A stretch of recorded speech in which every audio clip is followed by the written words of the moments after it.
আসসালামু আলাইকুম ওরহমতুল্লাহ। একটা জিনিস খেয়াল করে দেখছেন, 5 আগস্টের আগে যেসব হুজুর, ইসলামিক বক্তা এবং ইসলামিক দলগুলো ডক্টর মোহাম্মদ ইউনূস সম্পর্কে অনেক কথা বলতেন এবং বলেছেন, সেই ইসলামিক দলগুলো এবং ইসলামিক বক্তা এবং ইসলামিক যা হুজুররা এখন কিন্তু ডক্টর মোহাম্মদ ইউনূসের পক্ষে কথা বলতেছেন। এটার কারণ কি জানেন? এটার কারণ হচ্ছে যে আমাদের দেশে সৎ এবং যোগ্য লোকের অভাব ছিল। একটা সময় সৎ এবং যোগ্য লোক আমরা পাচ্ছিলাম না।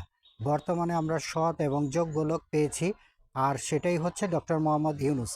এই জিনিসটাই হুজুররা, ইসলামিক স্কলাররা বা যারা ওয়াজ করেন, ইসলামিক ওয়াজ, ইসলাম প্রচার করেন, তারা একটা সময় শুধু যোগ্য লোক পাচ্ছিলেন, কিন্তু সৎ লোক পাচ্ছিলেন না।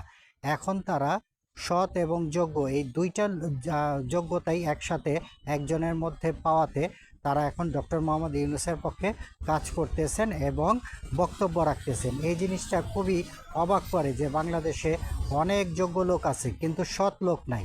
বর্তমানে সৎ লোকও পাওয়া যাচ্ছে এবং যোগ্য লোক তো আগে থেকেই আছে। তো সবাই দোয়া করবেন ডক্টর মোহাম্মদ ইউনূস যেন দীর্ঘদিন বাংলাদেশের জন্য কাজ করতে পারেন এবং বাংলাদেশের হয়ে বিশ্ববাসীর কাছে আমাদের মর্যাদা বৃদ্ধি করতে পারেন। সকলকে আল্লাহ তাআলা ভালো রাখুক, সুন্দর রাখুক, নিরাপদে রাখুক, সুস্থ রাখুক। আসসালামু আলাইকুম ওয়া রাহমাতুল্লাহি ওয়া বারাকাতুহু।